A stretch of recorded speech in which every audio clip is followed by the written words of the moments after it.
Я приветствую вас, дорогие друзья, уважаемые гости и подписчики моего канала. Снежана Егорова на связи прямо сейчас. Здравствуйте. Здравствуйте, Александр, здравствуйте, друзья. С наступающим праздником Великой Победы наших предков. Ох, какой праздник. Слушайте, прям заявление как из рога изобилия, ну и действия, конечно. Пермь, Грозный, в общем, юг России, 14 тысяч человек не смогли никуда полететь. И, соответственно, там вроде как выпустили бесполетную зону над югом. Ну, посмотрим, насколько это варьируется будет. Эта дата будет, скажем так, стабильной. Там аж до 14 мая. В общем, именно вот можно было всего ожидать. И, в принципе, многие говорили, что Зеленский там не пойдет на эти перемирия, и вот потому что на его перемирие не пошли, ровно для этого это все и делалось, и он будет слать дроны. Многие говорили, что будет по России бить, а по Москве по параду не будет, потому что, ну, вроде как, зачем ему провоцировать, чтобы сносили центр Киева, об этом обещает эта российская сторона. Но вот именно вот этот конкретный шаг, бесполетная зона над югом, да, она уже о чем-то, вот эта история говорит.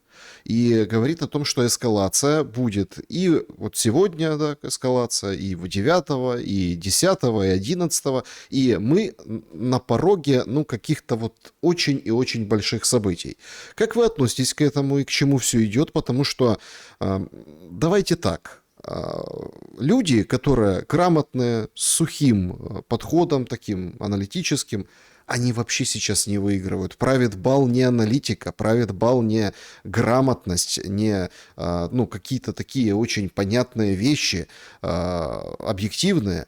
Сейчас, кажется, на арену выходит вот именно шоу, которое устраивает, собственно, Киев, пытается, в общем-то, не отставать Москва, но это все ведет нас к еще большему витку эскалации. Какому? И все-таки, есть ли вероятность, что вот ничего 9 мая не будет, а все вот там сегодня произойдет и так далее? Ну, вы знаете, Саша, мое мнение по этому поводу, которое всегда встречается бурными, я бы хотела сказать, конечно, аплодисментами, но в основном бурными возмущениями. Потому что когда я говорю о том, что гарантии безопасности, данные Зеленскому лично Кремлем много лет тому назад привели, а я говорила, что приведут к большой войне России с Европой, которая будет происходить на территории Украины, потому что это в историческом контексте, если отмотать кинопленку, самое удобное для этого поле боя. И там уже, как говорится, кто в лес, кто по дрова, кто куда бежать будет, вообще уже теперь непонятно. Потому что когда твои города и твоя страна, еще вчера цветущая и мирная, превращаются в поле боя, то там, как говорится, кто первый встал, того и тапки. Более того, вот эти все отбежавшие от войны наши українські патріотики, які в Італії, Франції, Германії і Польщі розказують про те, як вони підтримують свого президентика Зеленського і будуть воювати до границь 91-го року, пойдут стройными рядами, как говорится, в вооруженные силы Объединенного Запада для того, чтобы воевать с русскими первыми на очереди. Соответственно, все то, что происходит, все эти заявления, все эти дроны, бесполетные зоны и, например, решение сейчас впервые с 1945 года в Германии запретили проводить мемориальные какие-то там мероприятия, носить георгиевскую ленточку. Ну, мы помним, как это начиналось в Киеве под предлогом сначала пандемии, а потом под предлогом всего остального. То есть мы с вами наблюдаем пока что со стороны, а дальше, как говорится, кто на что учился, затем, как вообще эскалируется вот эта большая европейская война. Поэтому, конечно, нужно больше в российских ток-шоу рассказывать про то, что Зеленский кукла, марионетка, он ничего не решает, от него ничего не зависит, от замены Зеленского ничего не изменится. Сейчас уже, судя по всему, нет. А какое-то количество времени тому назад все еще можно было изменить, Но, как вы правильно сказали, вот эти вот мужчины, вот эти вот разумные, рациональные, которые слово убийство заменяют словом ликвидация, слово, там, например, уничтожение, разграбление заменяют словом оптимизация. Вот они нам рассказывали, что, боже мой, ну что вы такое говорите? Женщина, идите, готовьте борщ, воспитывайте детей. Куда же вы лезете? Да мы все держим под контролем. У нас все решено, договорено. Дух Анкориджа витает над нами. И, конечно же, он гораздо сильнее, чем Святой Дух даже сам по себе.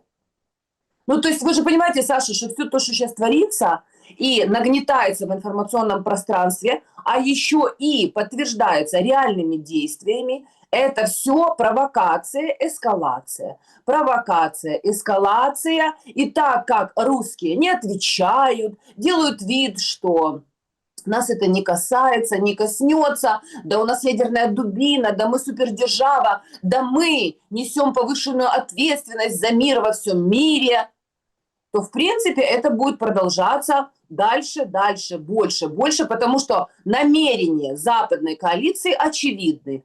Встреча в Армении, хороводы вокруг Пашиняна, обнимашки с Макроном и подобные заявления, которые уже начинают делать в Азербайджане, в Казахстане и везде, говорят о том, что Россия продемонстрировала миру, что она, ну, мягко скажем, не готова к этой войне, что они хотят все время договариваться с сатаной. Как можно договориться с сатаной, когда он хочет сожрать тебя, твоих детей, снести власть и добраться к твоим ресурсам и, собственно, получить реванш вот за ту победу завтра, которую будут отмечать все люди мира и потомки победителей, которые еще помнят подвиг отцов и дедов и знают, за что проливали кровь и укладывали, как говорится, своими телами путь к этой свободе и миру наши деды и отцы. Мгм. Ну, смотрите, тут же тоже давайте так немножко поймем логику событий. Перемирия нет, все это уже поняли. По поводу там, завтрашнего парада. Я вижу, как многие начинают нести вот этот вот нарратив. Ну, во-первых, подобные мероприятия в центрах городов отменили во многих регионах России, 15-16 их, там в той же Перми, куда прилетело, тоже отменили, там Ярославский завод, сегодня Зеленский лично хвастался, что вот смотрите, мы поразили, там вот объект нефтяной промышленности, все вот в таком духе. И многие вот сейчас качают эту историю, что вот вы Москву защищаете, а все остальные вот плевать. И, конечно, вот хейт очень тяжелый, когда на майские праздники никто не смог улететь с южных аэропортов. Это все как бы обрушивается на власть. Понимаете, какая сейчас становится очень интересная эта ситуация? Зеленский, да, вот не будет он бить завтра по параду, но он уже сделал все, что россияне будут требовать вот этого ответа. Сегодня Лавров делает жесткое заявление о том, что, ну, в общем, как ни крути, но хочу сказать со всей прямотой и ответственностью, то, что делают сейчас через Украину возрождающиеся на Запад те нацисты, пощады им не будет. Что имеет в виду Лавров, это я его процитировал, какие конкретно шаги, на какие конкретно шаги толкают Москву и понимают ли, что вот этот вот гнев и негодование, это же не от того, что там Путин плохо себя ведет и вообще начал эту войну. Нет, к войне уже все привыкли. Ну, слишком долго она идет.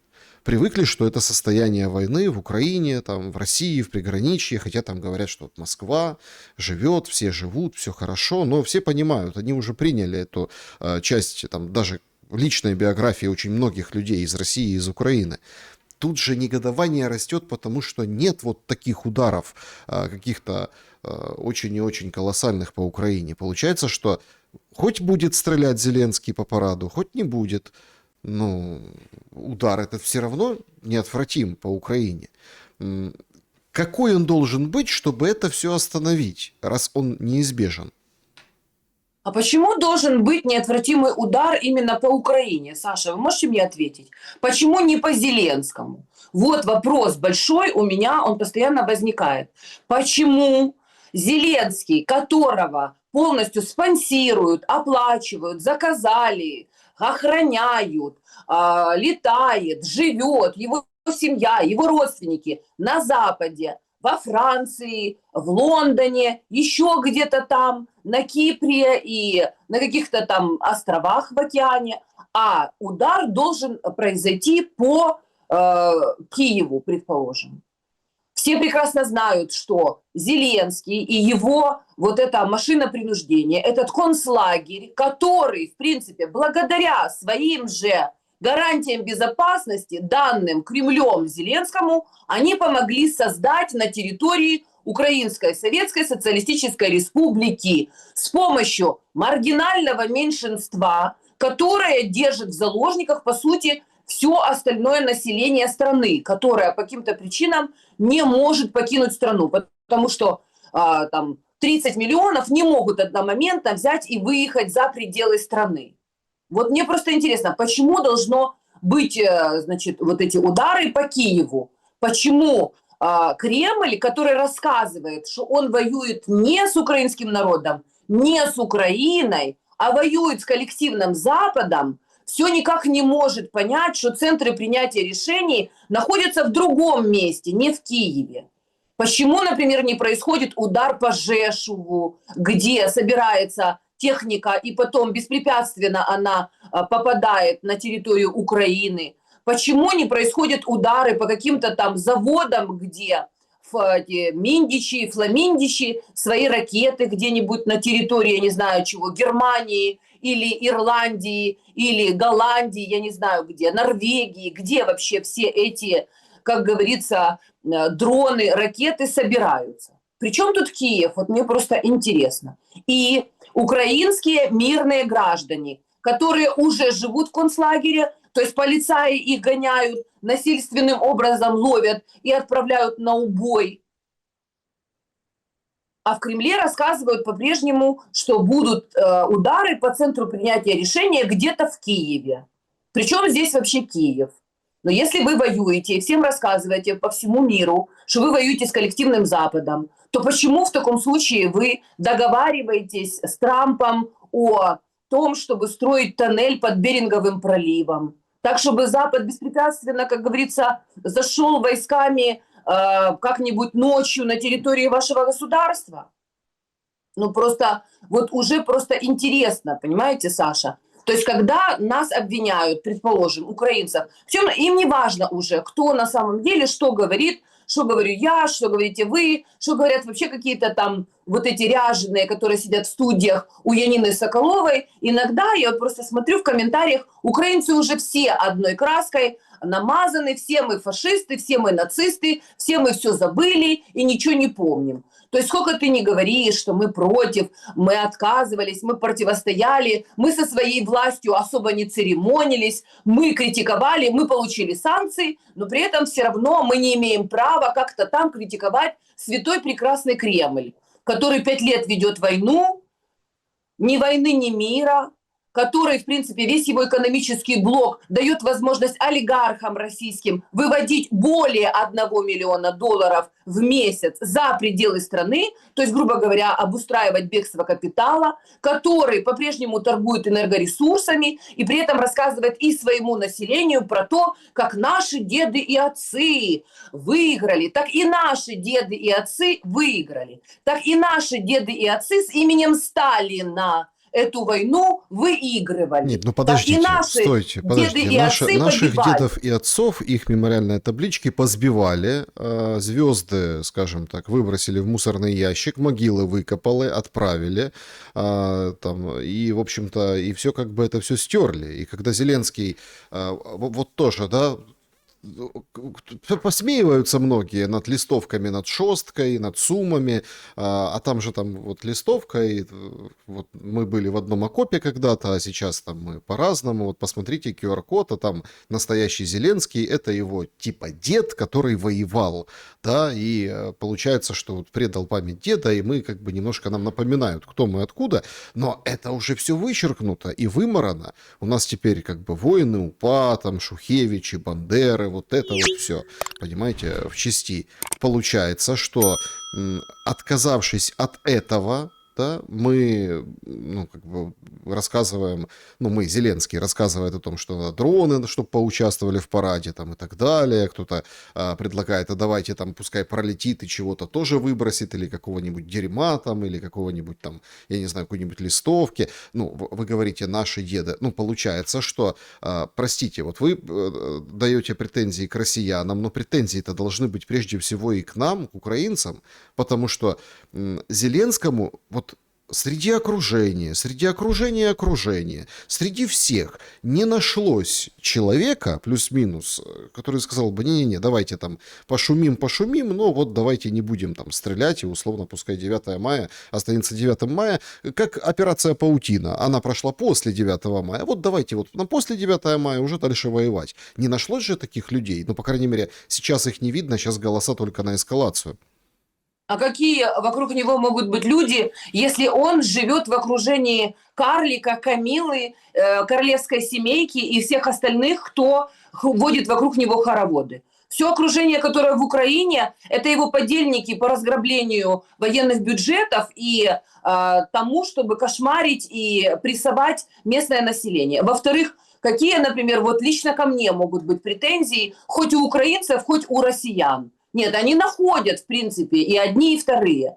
Мало я рассказывала украинцам, во что вообще вильється их вот эта вот бравада і стремлення підтримувати нашого президентика і розказувати, що зараз ми оцим москалям покажемо, москаляку на гіляку. Мало вообще я противостояла практически чуть ли не в одиночестве вот этому всему аду, который в 2014 году на Майдане Незалежности выплеснулся на голову украинцам, которые сидели и думали, что их это не коснется. Миллионы людей, которые сейчас уже за пределами Украины, когда я им приходила и говорила с экранов телевизоров открыто, что если вы не будете этому противостоять, то потомки полицаев, дети этих тварей, коллаборантов, которые фашистам служили, они сожрут наш дом и превратят его в ад. Что мне рассказывали в соцсетях, и рассказывали, что я сумасшедшая, ненормальная. Мало я говорила еще 3 года тому назад, что Зеленский черт долбанный, и что Украина это концлагерь, где, в принципе, никто не сможет ходить свободно, и что там будут только привилегированные бараки, где они будут веселиться и жрать от пуза, а народ будет голодать и сидеть в подвалах. Мало я это говорила, и меня проклинали, и говорили, что я украинофобка, наложили на меня санкции.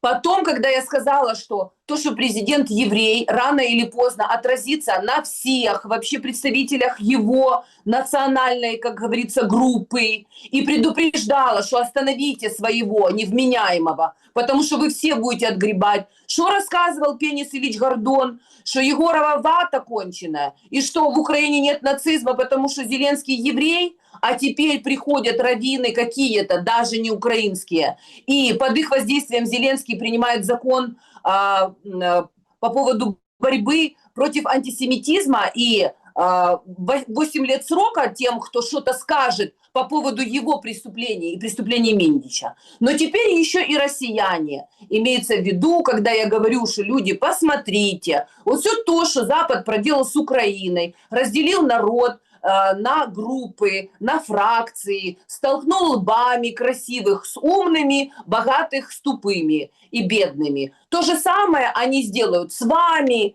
те же самые технологии они применят. И, соответственно, если вы не понимаете, когда ваше руководство и ваши элиты вас продают оптом и в розницу, то рано или поздно все будут воевать. И, в принципе, что украинцы, что россияне, что дагестанцы, что еще кто-то, кто там живет, все народности на территории России, коллективному Западу там не нужны. И их главная задача посредством воздействия на вот эти все внешние контуры, создать внутри недовольство и взорвать ее изнутри и снаружи. Снаружи мы видим все очевидные факты. Вот, пожалуйста, саммит в Ереване, он все показал, что все оторванные от России, которые единой были страной, республики, которые теперь отдельные государства, с которыми не велась работа, я не знаю, или так велась, что, в принципе, не особо они, как говорится, на эту работу повелись. Вот они уже водят хороводы, и вот они уже с Зеленским готовы стоять в одном ряду. То есть он приезжает в страну ОДКБ,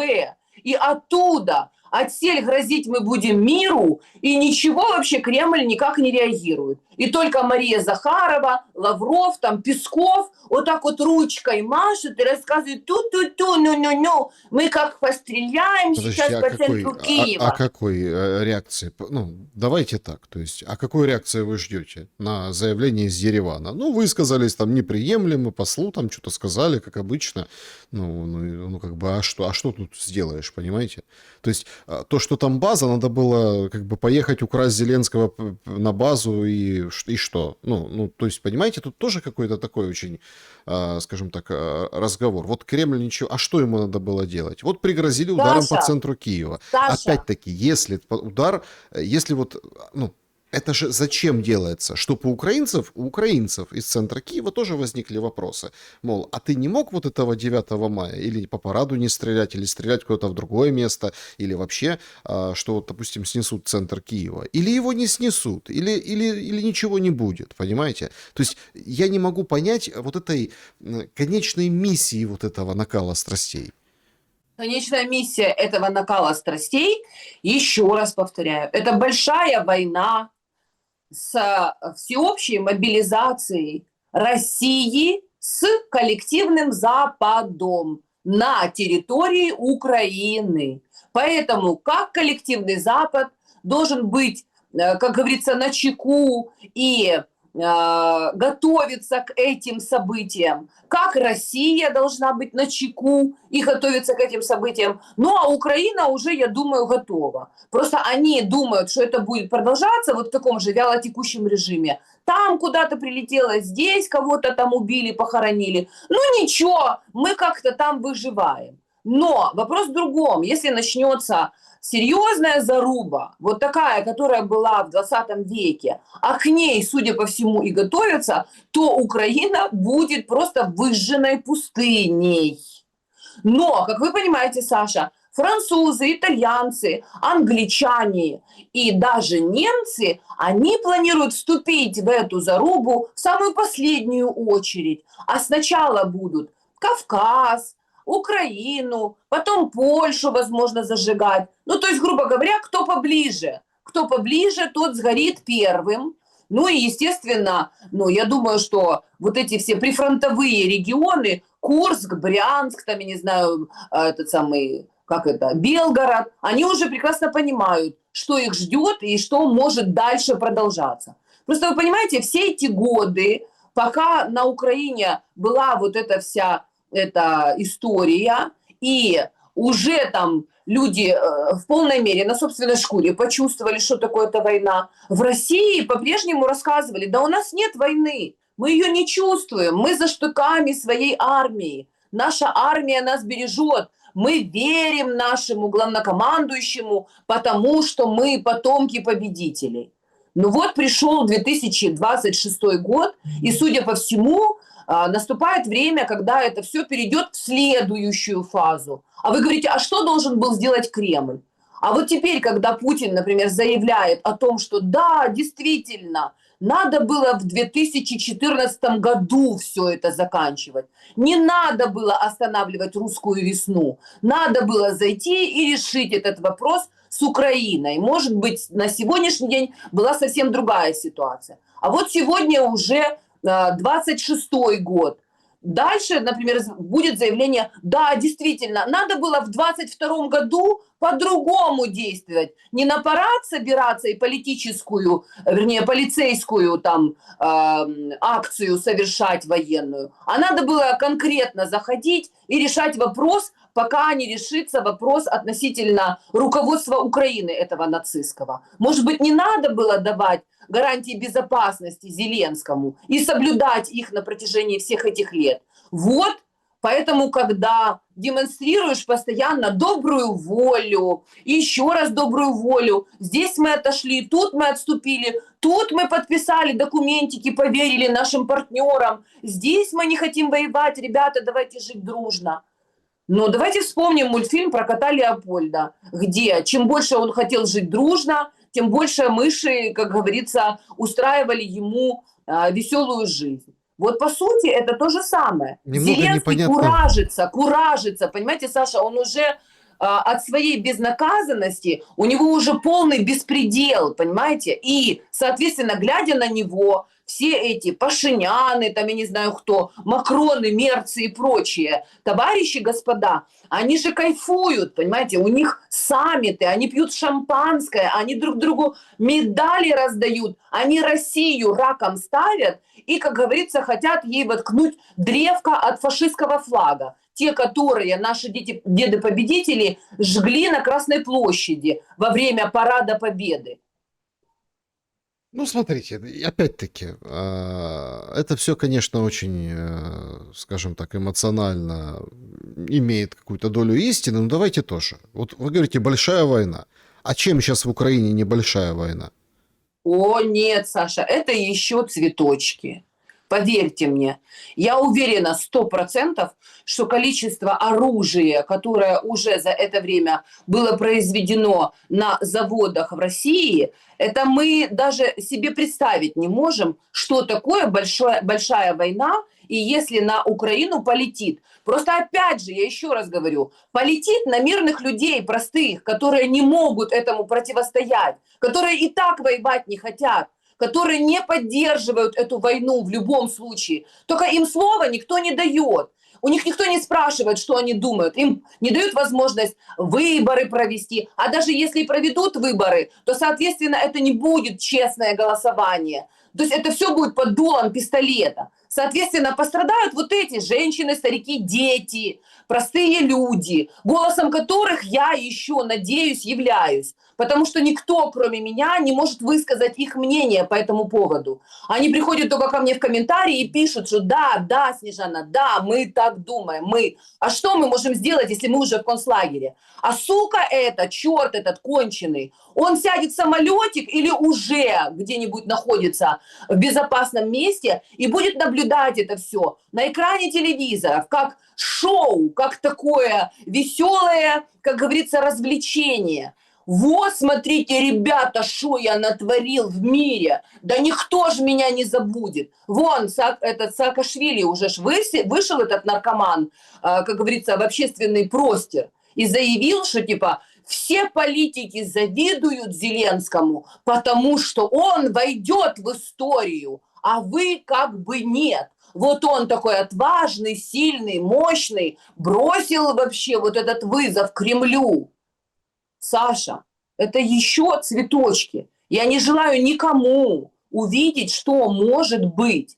Либо, если Запад будет свое давление распространять, и у них действительно уже подготовлены какие-то, скажем так, домашние заготовочки, и в России внутри может рвануть, а похоже, что там уже как бы народ, который патриотически объединился с властью, простил вообще все какие-то там грехи этой власти, но который спустя 5 лет увидел, как олигархи выводят ресурсы свои финансовые, и как у них начали коров убивать, этот самый интернет отключать, и к ногтю их, как говорится, холопов прикручивать. Там может так рвануть, что мало не покажется. Снежана, извините, конечно, но давайте все-таки тоже объективно. От того, что там коровы, интернет и, собственно, олигархи, ну давайте там сравним с Украиной. Ну, люди-то, в принципе, одинаковые, что там, что в Украине, да, то есть, ну и что? Ну что у нас, Ахметовы, что там, ну Коломойский сидит там, да, не поделился и, в общем-то, мстит ему Зеленский за начало карьеры. Ну, по большому-то счету, ну, из-за интернета и из-за, ну, никто власть не сносит, простите. А Украина что, со своими там, недавно на этой неделе, пару дней назад, Центр противодействия дезинформации отметил. Там ну, такая же точная история. Я вот просто, понимаете, вы когда говорите, будет взрыв в России, ну, на фоне чего? То есть, что должно произойти? На фоне вот этого негодования. Ну, поропчут, ничего страшного. Понимаете, у нас вон в Украине уже он ТЦК орудует, издевается. Уже там, это до смешного доходит. Вот эти арии там из третьей штурмовой, они уже, собственно, ничего сделать не могут, потому что там как бы ТЦК, ну, ветерана третьей штурмовой там, в общем, унижали его, там это самое,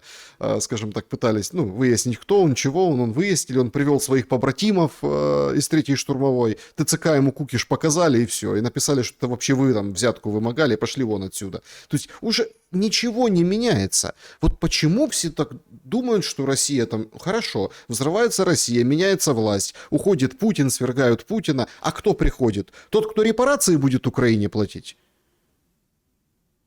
Смотрите, Саша, разница между Россией и Украиной заключается в том, что в Украине концлагерь уже построен.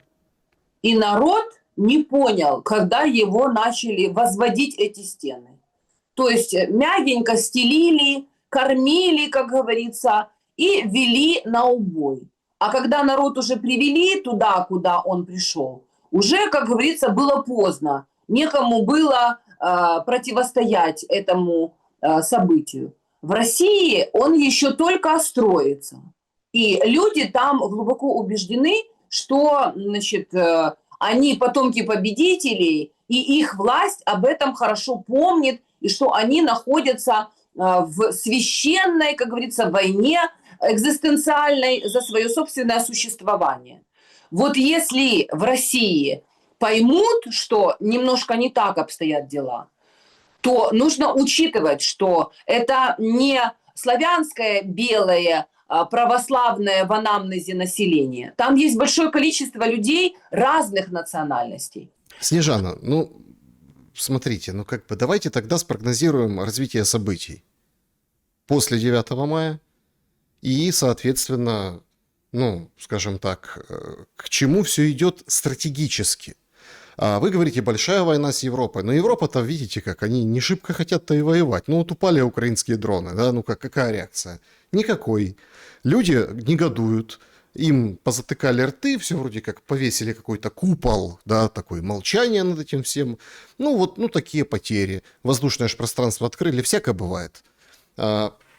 Понимаете, тут же нужно немножко видеть картину чуть-чуть дальше. Если Россия будет действовать по-другому, ну, судя по всему, будет действовать уже почти нечто каким-то образом, как Иран, понимаете? То есть ликвидировать руководство, как с Ираном делали, да, то есть ликвидировать руководство и так далее, и так далее. Просто вот тоже интересно, все говорят, вот развалят центр Киева, скажут, вот, смотрите, какие они там такие-сякие. Ну, скажут и скажут. Ну, как бы, кто что сказал Израилю и США. Причем, казалось, у них там все уже, как бы, все уже договорились, все нормально, 10 раз заканчивали войну, но опять возобновили, опять ПВО, опять борьба, опять вот эта вся история. Чего нам ждать? Тягомотины или стремительного развития событий, которое приведет к финалу? Но мы не знаем на самом деле, каковы действительно реальные отношения власти к народу России и народа России к самой власти. То есть мы знаем только внешнюю картинку, которую нам демонстрируют в пропагандистских, скажем так, целях.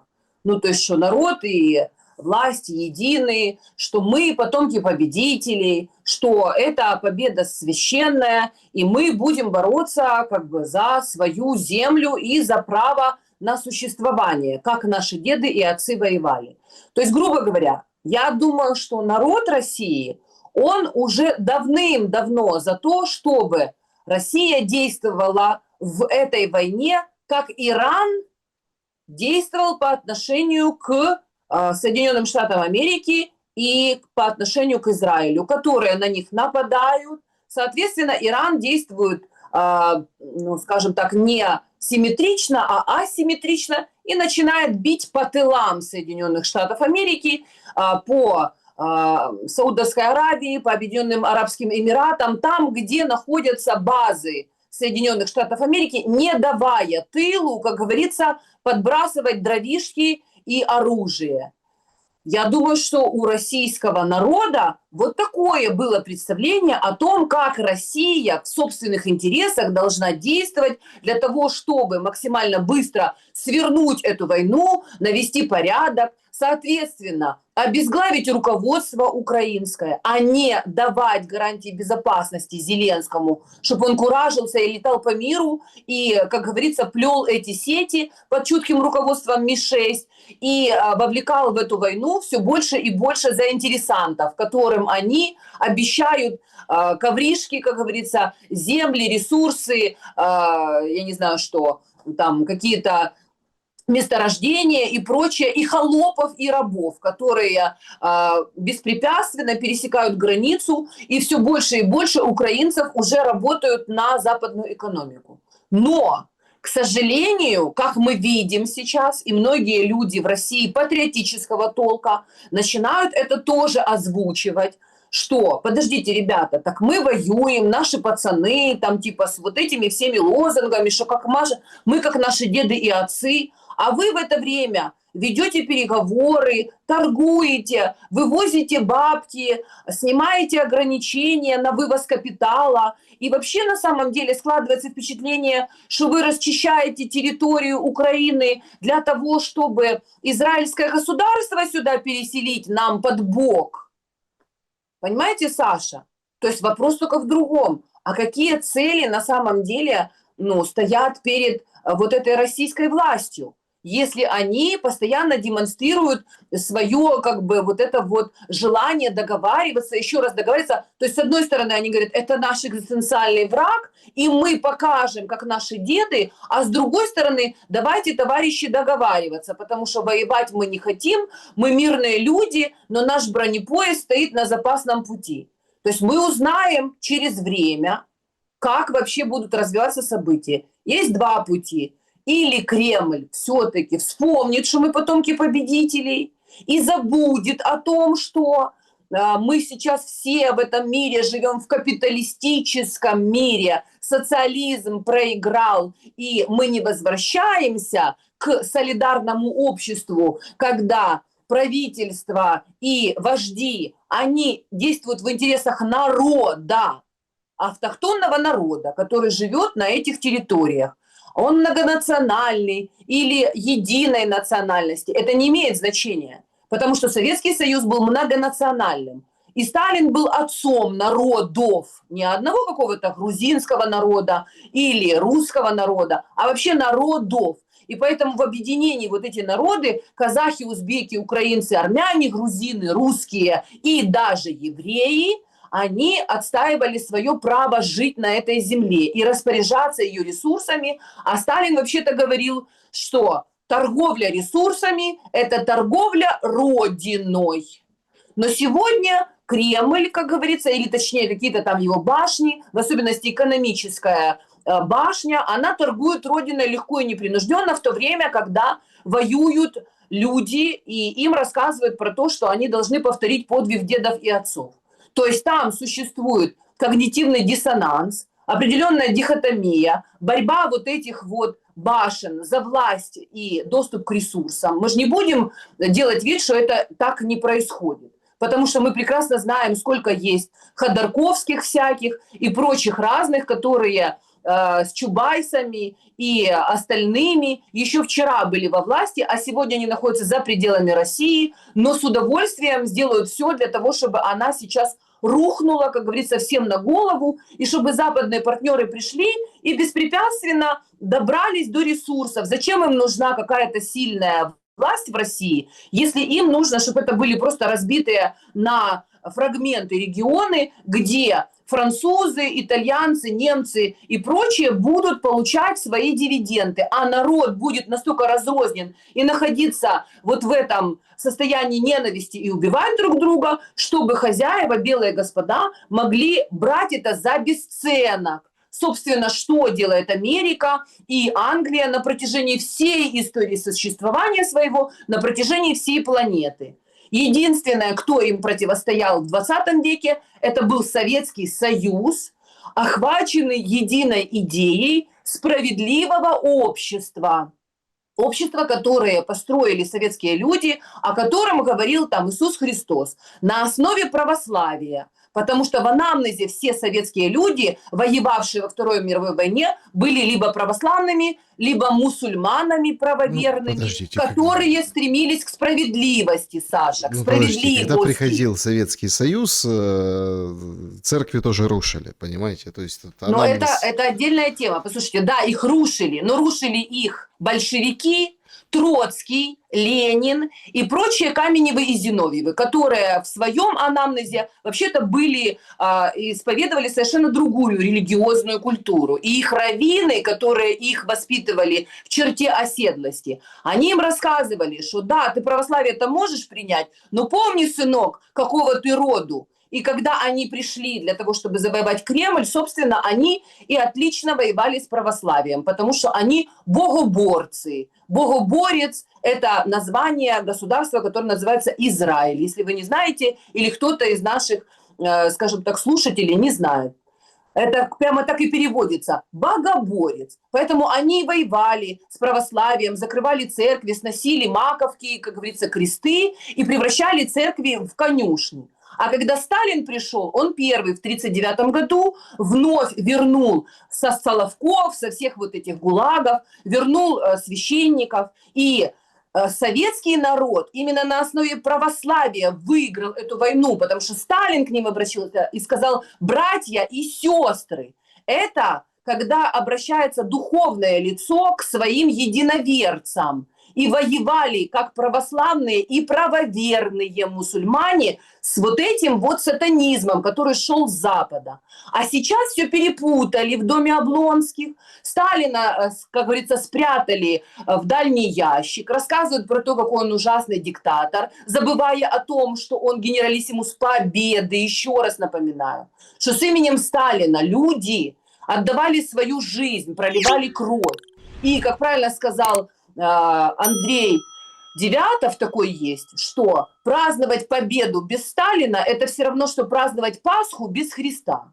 Поэтому, когда вот это все перепуталось, у людей каша в голове, они считают, что Маркс и Ленин хотели советскому народу, православным людям счастья и благополучия. Когда они вообще полностью строят свою конструкцию, свой дом, понимаете, на ложном камне, вот мы и получаем то, что мы получаем. Что каждый, кто не лень, придет и скажет, что Зеленский, оказывается, спаситель православного народа.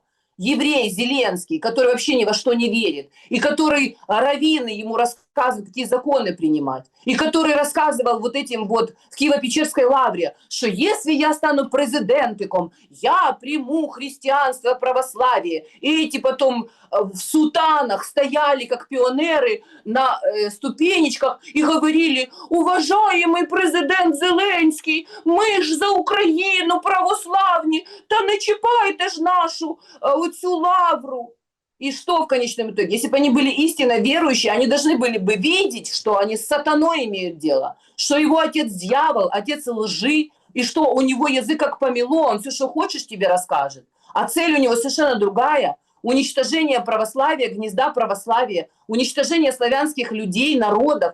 Убиенные лежат вот сейчас по кладбищам, по которым он ходит с гордо поднятым лицом, а завозить будут бангладешцев, пакистанцев. И то же самое они готовят для России. Просто немножко под другим соусом. Будут те же яйца, только в профиль. Но для того, чтобы люди этого не увидели, им в телевизоре рассказывают, что основа конфликта – это хохлы, украинцы эти. А с той же стороны некие представители еврейской национальности, даже не скрывая, говорят, что да, мы мстим за Богдана Хмельницкого, за Гайдамаков, за все то, что вы вот тут вот делали. А недавно они уже договорились до такой степени после наших с вами эфиров, что вообще тут славян не было. Вообще-то это земли, они принадлежали евреям. Это они тут жили там за какого-то вообще царя Гороха, а славяне непонятно как здесь вообще образовались. Поэтому нужно изгнать их, а своих тут поселить. Поэтому, Саша, вы понимаете, такое количество лжи уже за последнее время, вот в 20 веке. Что-то было прикрыто, спрятано под сукно, понимаете, камнем, могильной плитой накрыто. Что у людей, в принципе, нет полной картины мира, и поэтому людей можно запросто обманывать, кто с кем на самом деле воюет. А все очень просто. Воюет светлое воинство, те, кто за Иисуса Христа, за справедливое общество, когда возлюби ближнего своего, а не убей глаз за глаз и око за око, как в Ветхом Завете, она же Тора, Тора.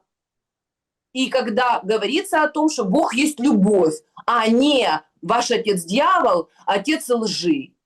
И не подписывая контракты с сатаной. Что сатана, в принципе, хочет? Он что сказал? Все земные цари поклонились мне, я князь мира сего. Все, кто во власти и кто ради власти и денег готов бросать свой народ в топку войны и не делать все возможное и невозможное для того, чтобы эту войну остановить и расставить точки над «и», как это сделал Сталин. Опять же, Саша, вернемся, понимаете? Когда там россияне мне бросают в лицо какие-то обвинения, нормальные люди прекрасно понимают и думают точно так же, как и я. За 4 года Сталин прошел через всю Европу и водрузил флаг победы над Рейхстагом. А эта странная война длится, понимаешь, уже 4,5 года. Скоро 5. А Пенис Ильич Гордон нам торжественно обещает, что эта война будет вечной. А вечная война, она к чему в конечном итоге приведет? К тому, что, как говорится, брат на брата, сестра на сестру, мать на сына и так далее и тому подобное. И, как говорится, народа этого славянского православного не будет и в помине. Вот к чему это все ведется. Потому что это тот же план Ост, который Гитлер не смог воплотить в жизнь. А вот наши сами по себе, понимаете, самое главное сделать вот этого мутанта, не помнящего родства, вот этого манкурта, янычара, когда славянина, к нему вот этот ген, понимаете, нацизма прививают, и все, он сам, попадая в собственную среду, к нему нет отторжения, нет ксенофобии. Люди все равно как бы думают, что это вроде как наш, но просто запутался. А он просто идет и уничтожает все на своем пути. В этом ужас. Это грех беспамятства. Грех беспамятства приводит к тому, что война опять начинается и не может закончиться, пока не придут те люди и не станут во главе, которые будут знать, за что они воюют. Потому что это эсхатологическая, экзистенциальная война на выживание вообще как вида, как рода человеческого. Снежана, завтра День Победы. Ну и вот это опять... Я вот даже как-то, если честно, удивительно. Обычно как? Вот сегодня 8, завтра 9. И вот идут вот эти вот постоянно споры. Там, это праздник или День памяти. И по-разному. И, в принципе, я уважаю одну и вторую сторону. Кто-то вспоминает и действительно скорбит, потому что, ну, правда, унесла жизни наших людей очень много эта война. А кто-то говорит, что нет, будем праздновать и радоваться. Я, например, за то, что это праздник, но нормально отношусь к тем, кто вот так видит День Победы. Сейчас даже вот удивительно, что даже вот этот спор, ну, отошел на второй план за вот этой всей мишурой и вот этой вот всей агонией какой-то, я не знаю, прям каком-то, не знаю, пламя, вот это дроны, вот это все, Россия, Украина. И, наверное, это и является самой целью. Но все-таки в финале хочу задать вопрос. Для вас это праздник или день скорби? Конечно, это праздник со слезами на глазах. Это фраза, которую знает любой советский человек и потомки победителей. Потому что, конечно, когда люди шли в разведку, в бой, когда они проливали кровь, когда они не досчитывались своих друзей, товарищей, когда гибли старики, женщины, дети, когда кровь лилась реками, конечно, это горе. Со слезами на глазах. Друзья, но это праздник, понимаете, Саша? Это праздник. ну вот потому понимаете, что победа это смотрите, всегда праздник. тут же понимаете, какая история. Ровно потому, что вот была вот эта дискуссия, и все говорили, да нет, давайте там плакать, давайте сокрушаться. наверное, с нами вот это все и произошло. Я имею в виду с украинцами, да, вот прежде всего с украинцами. Вот если бы этого не было, если бы действительно, ну, как бы все нормально и праздновали, и не было, и вот этот червь не, вот этой скорби и сочувствия проигравшему, да, если бы он не проник, ну, наверное, бы как-то вот, ну, вряд ли бы мы так с вами беседовали, да, вряд ли, по-другому бы вообще повернулась история, не считаете?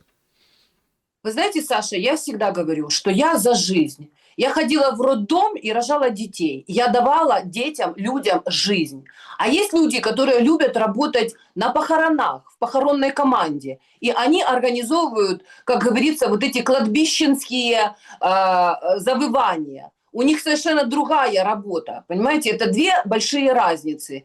Казалось бы, люди организовывают процесс, но только одни, чтобы жизнь цвела и буяла, а другие для того, чтобы эту жизнь закапывать и на этом деньги зарабатывать. Поэтому я вам хочу сказать, что пока люди не вспомнят о том, что за жизнь нужно бороться, жизнь – это главный дар, данный Господом Богом тебе, даже не столько родителями, да, родители принимают решения, вынашивают, выкармливают, воспитывают, но в принципе жизнь формирует Господь Бог. Как только люди вспомнят, что жизнь – это дар, и его нужно отстаивать, и нужно стремиться к тому, чтобы людей было больше, чтобы люди были счастливы, чтобы люди поддерживали друг друга, тогда и наступит наша победа. А когда все будут под могильной плитой сидеть, бояться нос висунуть оттуда і розказувати, ой, щоб його таке сказати, щоб нічого не вийшло, оце ми тихесенько тут пересидимо,